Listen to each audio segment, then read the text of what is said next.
Halo anak-anak hebat, apa kabar? Perkenalkan, nama saya Ibu Nimade Yuri Astiti. Saat ini kita akan bersama-sama belajar tentang mata pelajaran produk kreatif dan kewirausahaan kelas 12. Nah, kalian semua sudah siap untuk menyimak pembahasan kita kali ini kan? Nah, untuk itu tetap perhatiin sampai akhir pembahasan nanti. Baik anak-anak hebatku semuanya, pada kesempatan kali ini kita akan bersama-sama membahas materi menentukan media promosi online. Media promosi itu sangat luas, sangat banyak sekali. Namun pada kesempatan kali ini kita akan membahas secara khusus tentang media promosi online itu sendiri. Apa saja yang akan kita bahas pada materi kali ini? Yang pertama, ada pengertian, tujuan, dan bentuk media promosi. Nah, yang kedua, di situ kita akan membahas tentang fungsi dan manfaat dari promosi itu sendiri. Setelah kita memahami apa yang menjadi fungsi serta manfaat dari promosi, maka kita bisa menentukan strategi yang akan kita lakukan dalam menggunakan media promosi tersebut. Jika tidak kita memahami strategi dari menggunakan media promosi tersebut, tentunya kita akan mengalami kesulitan di dalam melakukan promosi tentunya. Nah, yang di akhir pembelajaran nanti, anak-anak akan bersama-sama belajar dalam mengerjakan latihan soal yang sudah disediakan. Tetap semangat ya. Baik anak-anakku sekalian, saat ini kita akan bahas satu persatu terkait materi menentukan media promosi kali ini. Yang pertama itu adalah tujuan dari media promosi. Apa itu media? Bisa kita pahami bahwa media itu merupakan alat atau sarana yang kita gunakan dalam menyampaikan suatu pesan. Promosi itu adalah teknik atau cara kita berkomunikasi kepada orang lain, terlebih kepada konsumen kita terkait dengan barang atau jasa yang akan kita tawarkan. Nah, di sini dapat kita artikan bahwa media promosi itu sendiri adalah sarana yang digunakan oleh badan usaha dalam menawarkan produk atau jasanya kepada konsumen.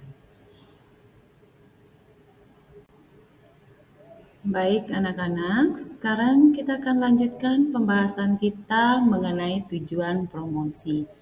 Nah, apa saja yang menjadi tujuan dari promosi itu sendiri? Yang pertama itu adalah untuk memperkenalkan atau menyebarluaskan informasi suatu produk atau jasa kepada calon konsumen. Jadi tujuan yang pertama itu adalah menyebarluaskan informasi. Mengapa kita harus menyebarluaskan informasi? Supaya produk yang kita mau pasarkan itu dikenal, diketahui oleh konsumen itu sendiri. Ya. Nah, yang kedua adalah untuk mendapatkan konsumen baru. Tentunya ya, pasti. Karena tujuan dari promosi ketika kita sudah menyebarluaskan, target kita adalah untuk mendapatkan konsumen. Terus yang ketiga adalah untuk menaikkan penjualan serta laba. Ketika konsumen sudah kita dapatkan, tentunya produk atau jasa yang kita pasarkan sampai kepada konsumen dan konsumen akan memiliki rasa ingin untuk membeli produk kita. Ketika konsumen sudah membeli produk kita, maka kita akan mendapatkan tambahan laba. Ya. Yang keempat adalah untuk membedakan dan mengunggulkan produknya dibandingkan dengan produk kompetitor. Bagaimana cara kita supaya produk yang kita miliki itu lebih unggul, lebih baik daripada produk kompetitor kita? Sehingga produk kita akan diminati atau dikenal oleh banyak konsumen. Terus yang kelima di sini adalah untuk branding atau membentuk citra produk di mata konsumen sesuai dengan yang diinginkan. Membangun branding, citra produk, ya, produk baik, ya. Jadi sehingga konsumen akan tahu apa dan bagaimana dan keunggulan dari produk kita itu seperti apa. Jadi kita mau membangun branding kita, personal branding kita, produk branding kita, sehingga konsumen akan lebih banyak paham tentang produk kita. Ya. Dan yang keenam di sini adalah untuk merubah tingkah laku dan pendapat konsumen tentang suatu produk. Terkadang ada orang yang sudah fanatik dengan satu produk. Dia sangat sulit untuk berpindah kepada produk yang lain. Namun di sini kita akan berusaha untuk merubah tingkah lakunya dan daya minatnya itu kepada produk kita. Bagaimana caranya? Ya, dengan kita terus meningkatkan branding produk kita kepada konsumen sehingga konsumen benar-benar dan yakin terhadap produk yang kita miliki.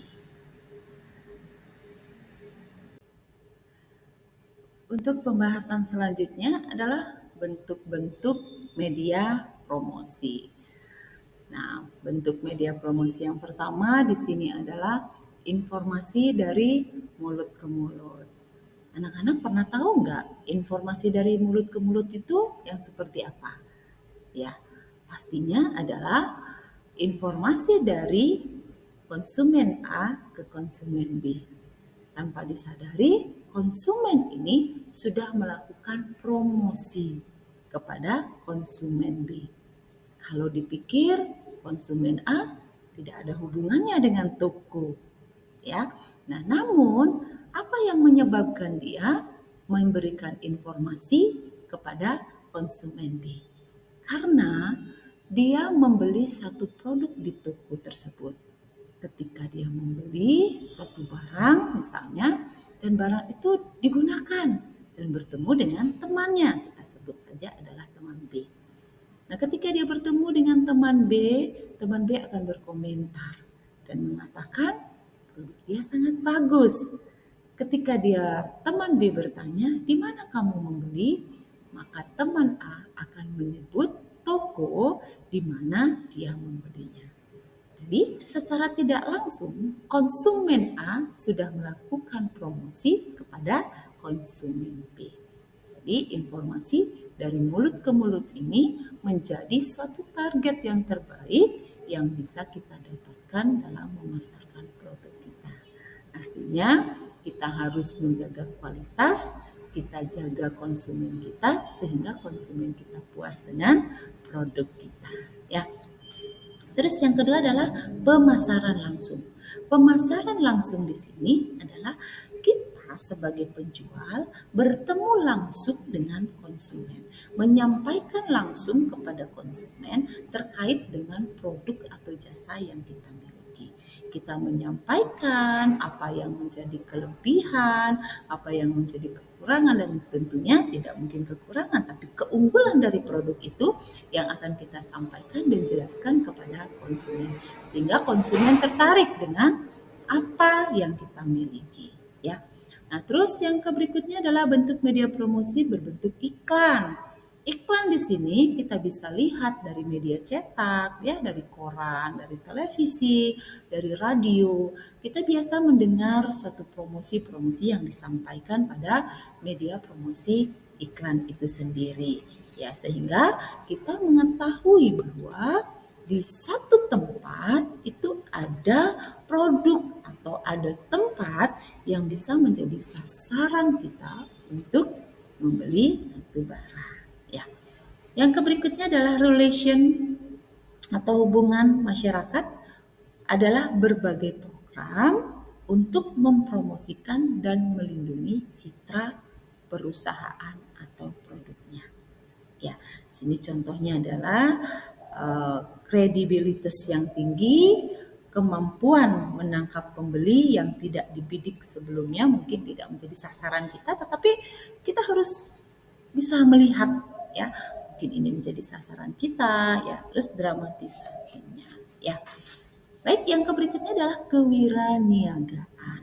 Nah, jadi di sini adalah presentasi langsung dalam satu percakapan dengan satu atau lebih calon pembeli dengan maksud untuk mendapatkan penjualan.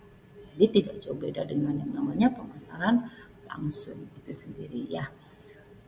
Terus ada promosi konsumen. Promosi konsumen di sini adalah untuk mendapatkan dampak yang cepat di tempat pembelian.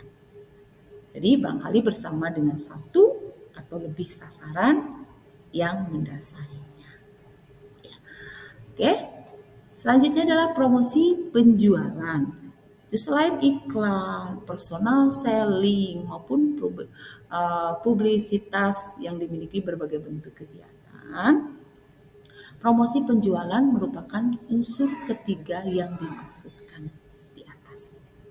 Jadi penjualan oleh banyak manufaktur dan usaha mendapatkan pesanan. Jadi promosi penjualan itu meliputi berbagai jenis iklan, etalase, dan pameran. Ya. Terus yang terakhir adalah pameran dan eksibisi. Pameran anak-anak sudah pernah lihat nggak atau sudah pernah pergi ke satu pameran? Pasti di pameran itu kita bisa melihat begitu banyak produk, barang-barang yang ada di sana sehingga kita bisa memilih barang mana yang akan kita beli. Jadi kita bisa melakukan promosi itu, kita ikut pada acara pameran tersebut dan kita membawa satu barang atau jasa kita di sana dan kita memasarkannya sehingga orang atau konsumen itu bisa melihat langsung produk atau jasa yang kita jual. Nah, itu dia bentuk-bentuk media promosi. Baik, untuk pembahasan kita akan lanjutkan mengenai fungsi promosi. Nah, fungsi promosi di sini ada 5. Yang pertama itu ada informing atau memberikan informasi. Nah, seperti apa ini? Kita itu harus memberikan informasi kepada konsumen terkait atau misalnya memberikan keyakinan kepada konsumen tentang produk-produk baru kita. Misalnya seperti itu ya. Jadi kita harus seringkali untuk memberikan informasi secara berulang-ulang sehingga promosi semakin memahami tentang kualitas produk kita. Terus yang selanjutnya itu adalah persuading, membujuk. Ya, kita harus memiliki kemampuan atau kita harus paham bagaimana cara kita untuk meyakinkan, membujuk para konsumen sehingga konsumen sampai membeli produk kita, sampai mereka benar-benar percaya dan yakin terhadap produk kita. Sehingga pada saat kita melakukan promosi dengan teknik membujuk ini, konsumen akan langsung membeli dan kita pun akan menghasilkan laba pastinya ya. Dan yang ketiga adalah reminding, itu mengingatkan. Kita selaku penjual harus berulang kali untuk mengingatkan baik melalui story kita, media sosial kita, baik melalui chat pribadi kita, baik misalnya melalui postingan-posting kita yang disertai dengan produk yang kita miliki, yang kita jual, sehingga orang semakin ingat bahwa iya, dia memiliki produk ini. Ketika dia akan melakukan sesuatu, dia akan teringat. Atau dia misalnya ingin menggunakan produk apa, dia teringat kepada kita. karena kita sedang menjual produk tersebut. Ya. Terus yang keempat adalah adding value, itu menambah nilai. Sini ya. Menambah nilai itu di mana perusahaan bisa memberi nilai tambah bagi penawaran-penawaran yang mereka lakukan, baik dari inovasi misalnya ya, inovasi-inovasi. Jadi kita menambah nilai itu dengan cara kita melakukan suatu inovasi yang lebih baik lagi sehingga orang-orang semakin yakin dan percaya kepada produk kita, seperti itu. Assisting atau mendampingi upaya-upaya lain dari perusahaan. Ini periklanan merupakan salah satu alat promosi pastinya ya. Itu membantu promosi perwakilan dari penjualan. Jadi promosi membantu perwakilan penjualan ya, seperti itu ya. Jadi promosi itu membantu perwakilan dari penjualan. Jadi ada hal-hal yang dilakukan, iklan penguasaan proses penjualan produk-produk perusahaan dan memberikan pendahuluan yang bernilai bagi wiraniaga lainnya. Seperti itu. Jadi fungsi promosi ini tidak hanya sekedar untuk kita bisa memberikan informasi begitu aja kepada konsumen, tidak. Tapi kita harus memiliki keahlian di mana kita bisa membujuk, mengajak, mengingatkan sehingga mereka sampai membeli produk kita ya. Terus juga mengingatkan baik melalui postingan-postingan kita, story-story kita. Jadi kita bisa mengingatkan melalui telepon, melalui chat misalnya, seperti itu ya. Jadi kita menambah nilai itu dengan membuat suatu kreativitas misalnya dari postingan kita membuat suatu kreativitas inovasi sehingga mereka tertarik dengan apa yang kita pasarkan, yang kita buat ya. Jadi harus membangun ya tarik kepada konsumen itu sendiri.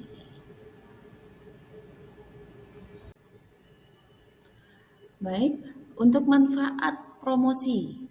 Ya, saat ini kita bahas tentang manfaat promosi. Yang pertama itu adalah supaya mengetahui produk yang menjadi keinginan dan kebutuhan konsumen.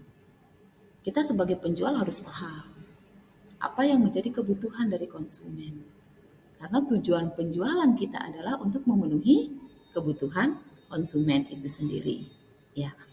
Terus yang kedua dari manfaat promosi adalah supaya mengetahui tingkat kebutuhan konsumen terhadap produk. Konsumen A dan konsumen B tidak akan sama kebutuhannya. Nah, di sini kita harus bisa melihat tingkat kebutuhan konsumen tersebut. Ketika kita sudah pahami tingkat kebutuhannya, maka kita akan bisa melakukan tindakan apa yang harus kita lakukan. Ya.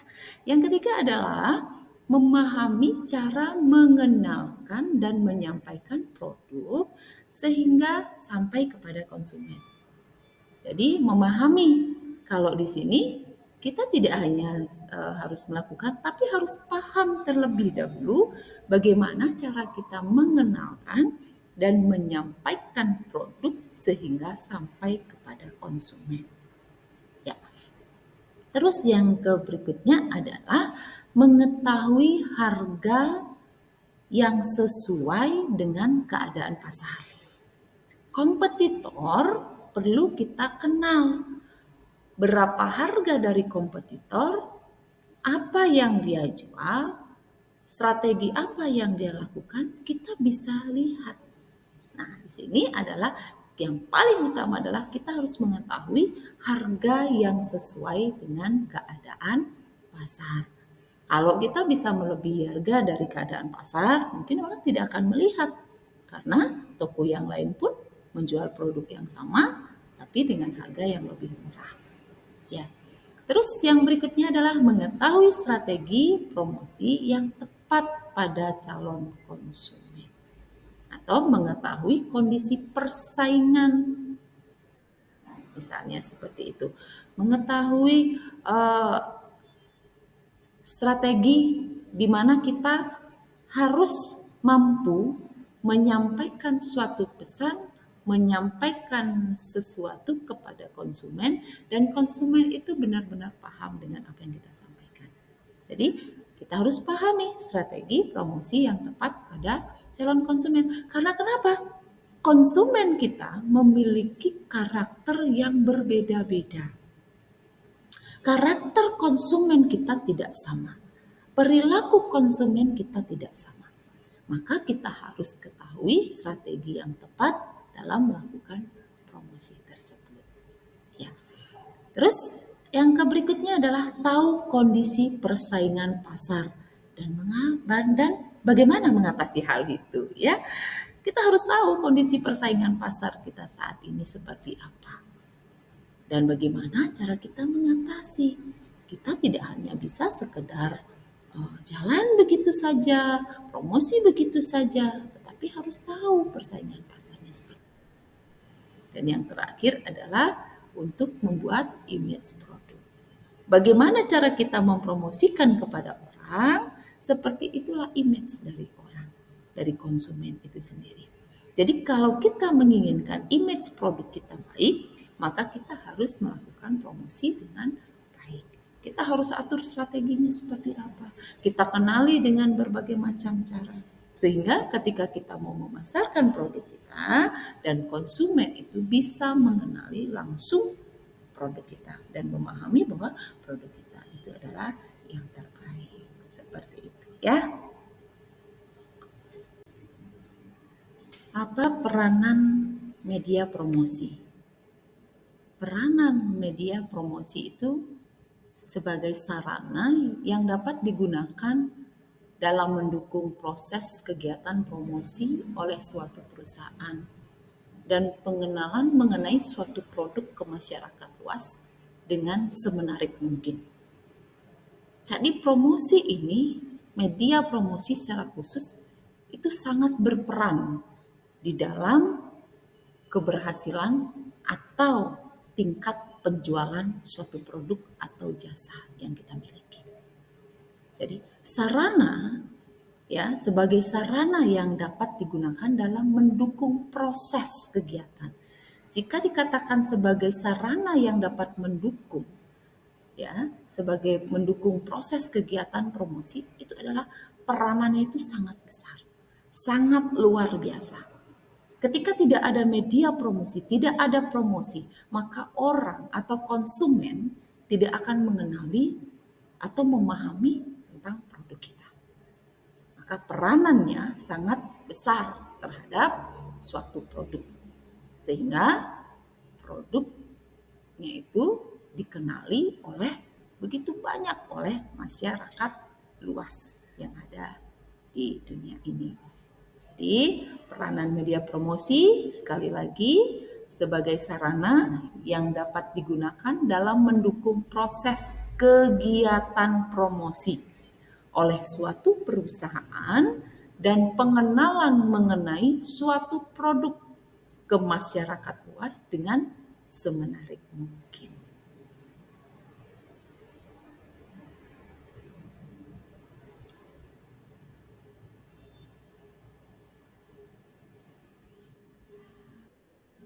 Sebelum kita memutuskan media apa yang kita gunakan dalam melakukan promosi, perlu kita pertimbangkan 4 hal berikut. Yang pertama, kita sesuaikan dengan budget tentunya ya. Yang kedua adalah ketahui segmen pasar. Yang ketiga, pemilihan media yang tepat. Yang keempat, membuat materi iklan. Di dalam melakukan media promosi online tentunya ini ya, kita dibutuhkan adalah kreativitas. Dibutuhkan adalah pengenalan segmen pasar atau sebelum pembahasan tadi kita udah bahas, kita ketahui kebutuhan konsumen. Yang terpenting di sini adalah kita memahami media-media promosi online apa saja yang ada dan kita harus pahami apa yang menjadi kekuatan serta kelemahan dari media sosial tersebut. Sehingga kita dapat memutuskan atau memilih salah satu dari media sosial yang ada untuk kita gunakan dalam melakukan promosi.